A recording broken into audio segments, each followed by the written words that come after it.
Hello everyone. So here we are. We have climbing wall. It's currently fresh and empty, freshly sanded so that there's a tiny bit of friction. Before it was fully finished cabinetry, so it was quite slick. It's a little bit nicer now. It's got a little bit more friction. Maybe I'll decide to put some graphics on it later, but I doubt it. We'll keep it nice, clean wood. All right, and let's start. I'm gonna show you guys how to set up your own movement wall, right? Just basic movement climbing wall, training your footwork, training how to use your feet, how to use your shoes, how to use your body, and just learning how to move your body around and become a better climber. So before we start, let's get the climbing holds in here. We're gonna exchange this rowing machine for all our climbing holds, and then we'll get started. All right, so let's go. Oof, there we go. So yeah, once you get all your holds in here, we're gonna do some sorting. And yeah, step one, sort all your holds. And so once we're gonna get that, I'll get that done, and I'll see you guys when the holds are sorted.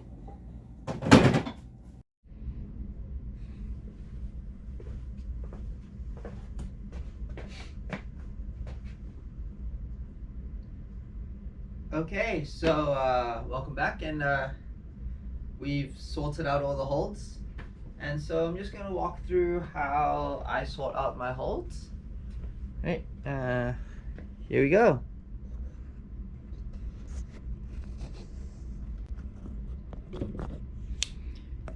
So how I usually like to do it is I have my personal preference, right? So what we're gonna do is I sorted my hold out so that I sort out all my jibs and footholds are here. I have an extra little small crate here just because these are the holds I have in mind for my circuit and footwork circuits. So usually I like to use ones like these ones that have like all different angles for your feet. So it's really nice how who makes this one. I don't remember who makes this ones, but I think So Ill made this set. So I quite like this set because it's got a variety of footholds that have a variety of slants on it, slanted edges, and also a bunch of a variety of rounded edges so that I can actually get onto the wall. And when it's on the wall, I can rotate them whenever I want to work on different things. It's quite easy to do.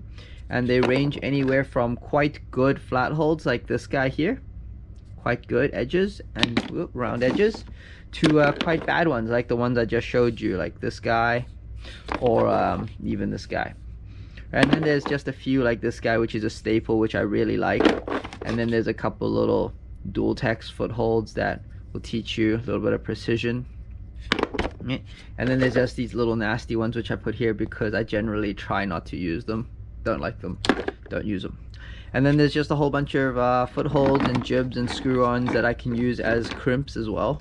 And then I have a backup bag of just pieces of ply that I can turn into chips and I can sand down however. They've all been cut at a slight angle, like so. And I can finish them as is. So I can either finish them like so, or I can make them really bad slopey feet like so as well.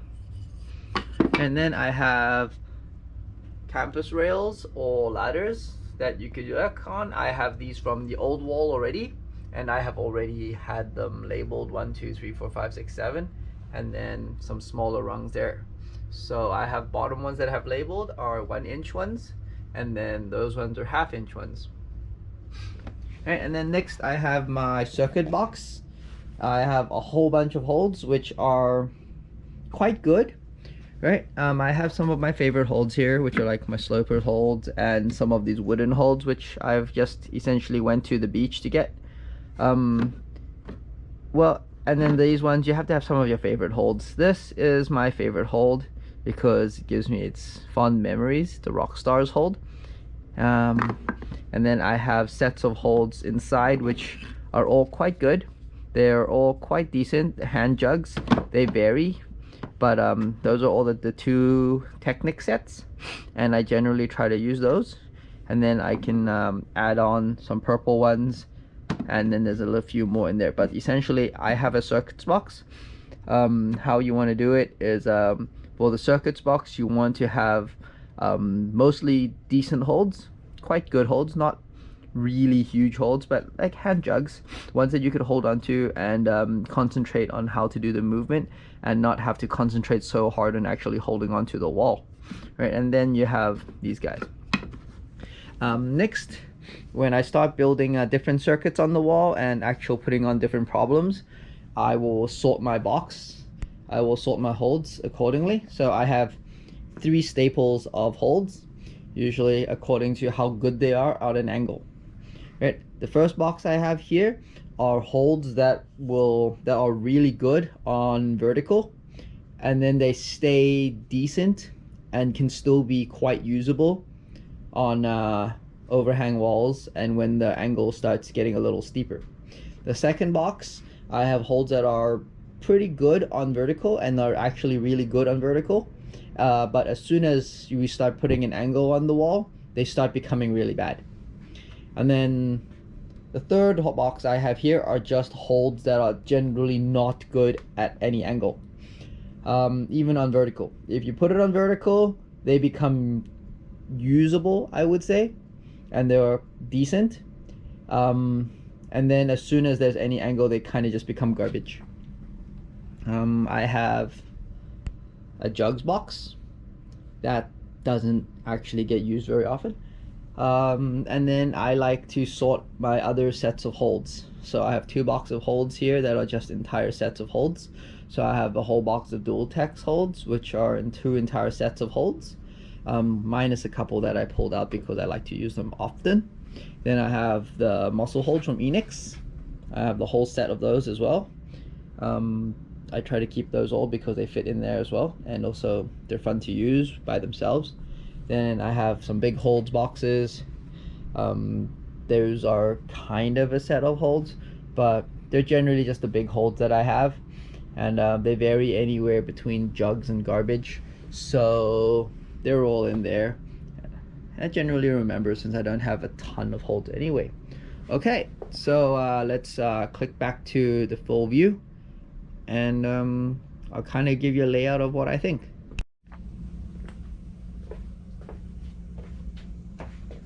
Okay, so before we get started, let's kind of go over what I had in mind to do. So as you see, we have the campus rungs. So how I designed the wall was because it's 8 feet here and 6 feet that way, I wanted to put the rungs over here. Right? If I split it up half and half, then I wouldn't be able to have center place on the rungs. So I want to have my rungs right down the center, and I will probably alternate them, having a small one and a large one. So something like small, large, right? Maybe tighter packed like so, just to get a little bit more accuracy when you want to get these small ones. Just like when you're climbing, you want to hit the small holds with accuracy. And also nowadays people like to set with a lot of blockers, right? So that kind of gives you a little bit more accuracy training. And then along here I have my little holes here, and then I'll lay these guys out. I personally love this hole because it's nice, round, and pretty even. So I'll have this one dead center of the rungs. So I'll measure out the wall, I'll measure out the center bolt, and if there's no center bolt, which I don't believe there is a center bolt, I'll actually screw this one in with a Lone Star, and then I'll set around it. And then I'll lay out everything relatively evenly, and I'll try to make it so that the holds are all evenly spaced. Right? For footholds wise, you want to sort out 3 sets of footholds. You want to sort out some nice big footholds, very nice comfortable footholds. Ones that are, when I mean large footholds, I mean very large footholds, right? Ones like these, very large, big, easy to step on platforms, right? And then you want a set of medium holds.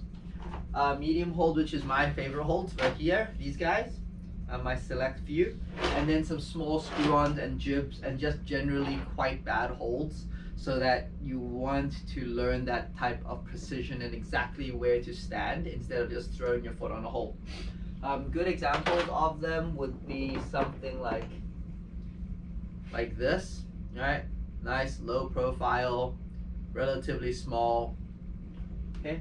And even there are also worse ones too, depending on the hold kit that you get.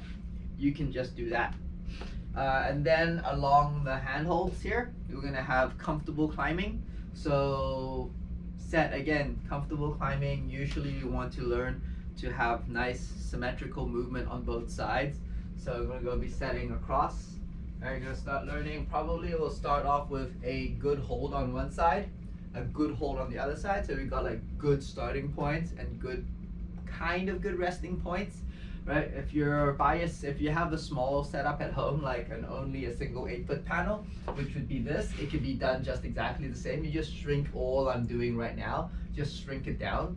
I just like it because I just like having a few more feet of it, because why not? Who wouldn't like a few more feet of climbing, right?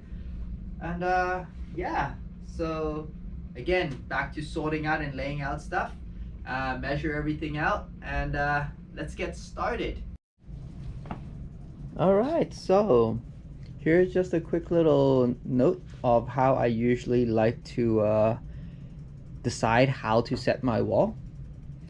And so here's a quick little example, because you're not going to get like perfect holds unless you make them yourself and have them perfectly symmetrical. So what I like to do is, as I take my hold sets out and I decide which holds I want to use, I generally try to pair them up to make them as close as possible mirrored. So right hand, left hand holds, and right side, left side holds. And how I'll normally decide which one I'll put on the right side or which one I'll put on the left side is I'm gonna first decide which orientation I would like to put the holds in, and how I intend to use the hold. And then I will feel the two holds out. Then I will decide, and I'll feel the worst hold, the lesser good hold. I will assign to, well, I will assign to my left side hold, left hand. But if you were left-handed, you would assign it to your right hand, just so that you would be working that lesser dominant side just a tad bit more, and giving yourself a little bit more balance and symmetry through your climbing. So you got to remember, right, all the holds are orientated in a decent, good manner. This is a circuit board and a training board. It's not a project board, right? You want the holds to be good enough to be climbed on, so that you can focus on your movement and symmetry, right? It's not about how hard you can make the drill or how hard you can make it. It's how good you can make it, right? How good you can start learning those motor movements and try to embed those motor programs. If you want to climb hard stuff, there's plenty of gyms and like other training boards to work on. So this is how I'm going at it. So as you guys can see, like right here, I have a pair of them, and I've just paired them up as best I could, making them as even as possible. And same thing here. This is the weird wacky pair, which just because of the bases, where if you look down on the bases, they have a relatively similar bases, right? So got big holds like so, and you can see the symmetry in the holds, even though when you flip them around, they don't really look too similar, right? As long as you got the jug and the jug on these two sides, got a divot and a divot. Here you have an undercling, a good undercling, but here there's no good undercling. So I just assigned this to my left hand, so that in case I want to use this as my left hand, I'll be pulling off a much worse sloper, and I won't have actually a good hold to work off of.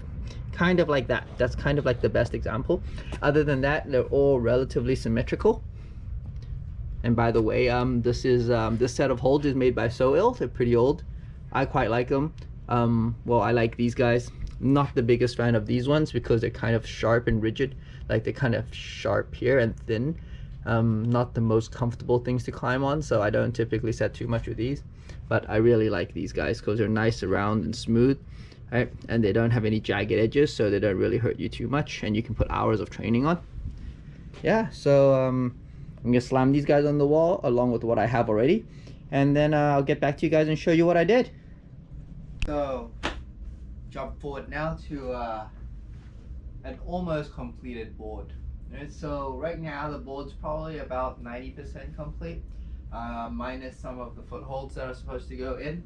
What I have here is essentially everything is pretty much centered and everything is symmetrical and mirrored just for ease of movement. Right? I like to set my rungs quite far apart. Usually I set them 1 foot apart. I do it so that it gives me a good gauge on the wall when I go climbing in other places, that I know what my reach is and how far I can reach, and I can kind of put a number to it. So that's why I like to set them. Also because the way that I set it, because the board is 9 feet tall, it allows me to go from 3 feet up to about 9 feet. So what happens is it allows me to have very, very awkward low moves just when you hit those really awkward low starts, either outside or in the gym. So these ones gives you really low awkward moves that you can learn to kind of squeeze yourself into really tight spaces. Also, it gives you lots of space in between because it's 1 foot. It gives you enough space in between the holds, like here, to actually put holds on, and here to make yourself have some form of work. Okay. I try to make it so that it's as symmetrical as possible, as you can see. Obviously, it's not. Yeah, and that's pretty much it. Footholds wise, we have 2 sets of footholds on right now, I would say. 2.5 sets. Got the big footholds on. Right, we got big footholds. We got the medium sets of footholds, and we got some small ones in.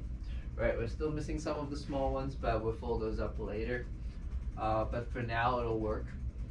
Then there is a crimp circuit and just a bunch of traverse circuits, essentially just to learn some sideways movement, some inside edges, inside-outside edges, practicing your foot matches and delicate movement. So all the holds are relatively good for what you're going to need to do. As you can see, they're all hand jugs. They're pretty much all hand jugs. Because remember, we're focusing on movement. We're not focusing on difficulty, we're focusing on movement. Right? So that's what we got. And then later down the road, we got a crimp circuit on small little holds. So again, this is just wooden holds so that you can put, if you would like to, you can put hours on it, as long as you got the skin and you got the energy for it. So you could run it, and it's just mostly movement, right? If you want to really kill yourself, I guess you just lower the wall down, but that's probably not going to happen too often. Yeah. And that's pretty much it. And well, I guess you guys have seen some tape on the wall. The tape would be full movement circuits. They're set, for me, I like to set them 20 holds, so 20 moves. And usually they incorporate almost all the moves that are of the traverse circuits. So except there's up and down and sideways movement. Right, so you can see the yellow one starts on here, and then it just it goes around, and then it comes back and pretty much links into my wood circuit, so that if it goes back to one of the sides, I can link it into any of other circuits that I will have on it eventually. And then there's a mirrored one, which consists of mostly these green holds, right? But essentially it's yellow tape and purple tape, and the purple tape starts here, and it's the same thing. It runs around, and it comes back again and finishes on here, and again goes, and it works into this wood circuit as well. So yeah, that's pretty much it. And hopefully you guys, I'll give you guys an update on the wall when it's fully done with all the footholds in. But this is pretty much what it looks like. I hope you guys learned something. I hope it was a little useful for you guys to set up your own little movement circuit at home. And the rest of the holds here will start sometimes throwing on for other movement circuits as needed, and sometimes you use it to prep for different outside training moves. Yeah, so now if you guys like this, leave a comment, ask questions. I'll be happy to answer them as soon as I can. And yeah, peace.